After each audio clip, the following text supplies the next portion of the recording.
ರೈತರ ಬಗ್ಗೆ ಶಿವಾನಂದ ಪಾಟೀಲ್ ಅವರು ಹಗುರವಾಗಿ ಮಾತನಾಡಿರುವಂತದ್ದು. ಈ ಬಗ್ಗೆ ಮಾತಾಡಕ್ಕೆ ಸ್ವತಃ ವಿರೋಧ ಪಕ್ಷದ ನಾಯಕರಾದಂತಹ ಆರೋಶಕ್ ಅವರು ಇದ್ದಾರೆ, ಅವರನ್ನ ಕೇಳೋದು. ಸರ್, ಈಗ ಶಿವಾನಂದ ಪಾಟೀಲ್ ಅವರು ಹಗುರವಾಗಿ ಮಾತನಾಡಿರುವಂತದ್ದು, ಅಂದ್ರೆ ರೈತರು ಬರಕ್ಕಾಗಿ ಕಾಯ್ತಾ ಇರ್ತಾರೆ ಅನ್ನೋ ಒಂದು ಮಾತನ್ನು ಕೂಡ ಹೇಳಿರುವಂತದ್ದು. ಇದನ್ನ ಖಂಡಿಸ್ತೀನಿ. ಒಬ್ಬ ಮಂತ್ರಿಯಾಗಿ ಬೇಜವಾಬ್ದಾರಿಯಿಂದ ಮಾತಾಡಿರುವಂತದ್ದು. ಈ ಸರ್ಕಾರ ರೈತರನ್ನ ಕಂಡ್ರೆ ಎಷ್ಟು ಕೀಳಾಗಿ ಕಾಣುತ್ತೆ. ಅನ್ನ ಕೊಡುವಂತ ರೈತನ ಬಗ್ಗೆ ಈ ತರ ಅವೇಳನಕಾರಿ ಮಾತುಗಳು. ರೈತ ಬರಗಾಲ ಬರೋದ್ ಕಾಯ್ತಾ ಇರ್ತಾನೆ, ಮತ್ತೆ ಆತ್ಮಹತ್ಯೆ ಮಾಡಿ ದುಡ್ಡು ಜಾಸ್ತಿ ಬರುತ್ತೆ ಆತ್ಮಹತ್ಯೆ ಮಾಡ್ಕೊಂಡ್ರೆ ಈ ತರದ್ದೆಲ್ಲ ಹೇಳಿಕೆ ಕೊಡೋದು. ಈ ಸರ್ಕಾರ ರೈತ ವಿರೋಧಿಯಾಗಿ ರೈತರ ಬಗ್ಗೆ ಇಷ್ಟು ಕೆಟ್ಟ ಭಾವನೆ ಮಾಡ್ತಾ ಇದೆ. ಈ ಸರ್ಕಾರ ಒಂದೇ ಒಂದು ನಿಮಿಷನೂ ಕೂಡ ಅಧಿಕಾರದಲ್ಲಿರುವಂತಹ ಯೋಗ್ಯತೆಯನ್ನ ಕಳ್ಕೊಂಡಿದೆ. ಅಂದ್ರೆ ನೀವೇನ್ ಆಗ್ರಹ ಮಾಡ್ತೀರಿ ಸರ್? ಸರ್, ನೀವೇನ್ ಆಗ್ರಹ ಮಾಡ್ತೀರಿ? ಅವರು ಅಂದ್ರೆ ಸಚಿವ ಸ್ಥಾನ ಕೈ ಕೂಡಲೇ ಅವ್ರನ್ನ ಸಚಿವ ಸ್ಥಾನದಿಂದ ವಜಾ ಮಾಡಬೇಕು. ಇದಿಷ್ಟು ಆರೋಶಕ್ ಅವರ ಮಾತಾಗಿರುವಂತದ್ದು. ಕ್ಯಾಮರಾಮನ್ ರಾಯ್ಡು ಜೊತೆ ವೀರೇಶ್ ಹೊಸೂರು, ನ್ಯೂಸ್ 18 ಕನ್ನಡ, ಚಿಕ್ಕಮಗಳೂರು.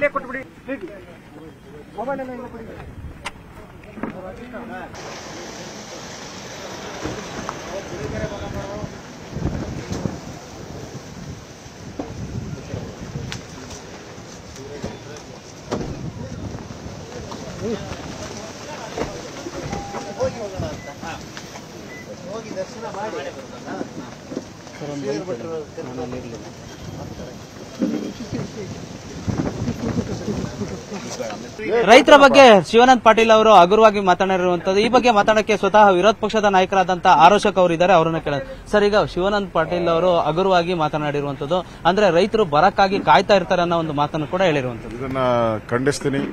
ಒಬ್ಬ ಮಂತ್ರಿಯಾಗಿ ಬೇಜವಾಬ್ದಾರಿಯಿಂದ ಮಾತಾಡಿರುವಂತದ್ದು. ಈ ಸರ್ಕಾರ ರೈತರನ್ನ ಕಂಡ್ರೆ ಎಷ್ಟು ಕೀಳಾಗಿ ಕಾಣುತ್ತೆ. ಅನ್ನ ಕೊಡುವಂತ ರೈತನ ಬಗ್ಗೆ ಈ ತರ ಅವೇಳನಕಾರಿ ಮಾತುಗಳು. ರೈತ ಬರಗಾಲ ಬರೋದ್ ಕಾಯ್ತಾ ಇರ್ತಾನೆ, ಮತ್ತೆ ಆತ್ಮಹತ್ಯೆ ಮಾಡಿ ದುಡ್ಡು ಜಾಸ್ತಿ ಬರುತ್ತೆ ಆತ್ಮಹತ್ಯೆ ಮಾಡ್ಕೊಂಡ್ರೆ ಈ ತರದ್ದೆಲ್ಲ ಹೇಳಿಕೆ ಕೊಡೋದು. ಈ ಸರ್ಕಾರ ರೈತ ವಿರೋಧಿಯಾಗಿ ರೈತರ ಬಗ್ಗೆ ಇಷ್ಟು ಕೆಟ್ಟ ಭಾವನೆ ಮಾಡ್ತಾ ಇದೆ. ಈ ಸರ್ಕಾರ ಒಂದೇ ಒಂದು ನಿಮಿಷನೂ ಕೂಡ ಅಧಿಕಾರದಲ್ಲಿರುವಂತಹ ಯೋಗ್ಯತೆಯನ್ನ ಕಳ್ಕೊಂಡಿದೆ. ಅಂದ್ರೆ ನೀವೇನ್ ಆಗ್ರಹ ಮಾಡ್ತೀರಿ ಸರ್? ಸರ್, ನೀವೇನ್ ಆಗ್ರಹ ಮಾಡ್ತೀರಿ? ಅವರು ಅಂದ್ರೆ ಸಚಿವ ಸ್ಥಾನ ಕೈ ಕೂಡಲೇ ಅವ್ರನ್ನ ಸಚಿವ ಸ್ಥಾನದಿಂದ ವಜಾ ಮಾಡಬೇಕು. ಇದಿಷ್ಟು ಆರೋಶಕ್ ಅವರ ಮಾತಾಗಿರುವಂತದ್ದು. ಕ್ಯಾಮರಾಮನ್ ರಾಯ್ಡು ಜೊತೆ ವೀರೇಶ್ ಹೊಸೂರು, ನ್ಯೂಸ್ 18 ಕನ್ನಡ, ಚಿಕ್ಕಮಗಳೂರು.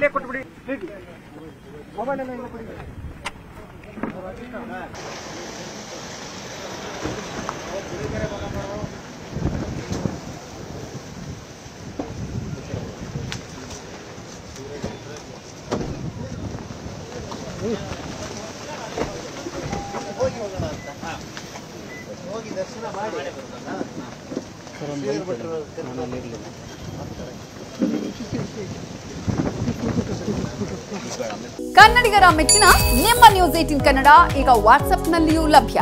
ಕರ್ನಾಟಕ ಮತ್ತು ದೇಶ ವಿದೇಶದ 360 ಡಿಗ್ರಿ ಸುದ್ದಿ ವಿವರವನ್ನ ನೀವು ನಿಮ್ಮ ಕೈ ಬೆರಳುಗಳಲ್ಲಿಯೇ ಪಡೆಯೋದಿಕ್ಕೆ ಈ QR ಕೋಡ್ ಅನ್ನು ಸ್ಕ್ಯಾನ್ ಮಾಡಿ. ನಮ್ಮ ಚಾನೆಲ್ ಅನ್ನು ಫಾಲೋ ಮಾಡಿ, ನೋಟಿಫಿಕೇಶನ್ ಆನ್ ಮಾಡಿ.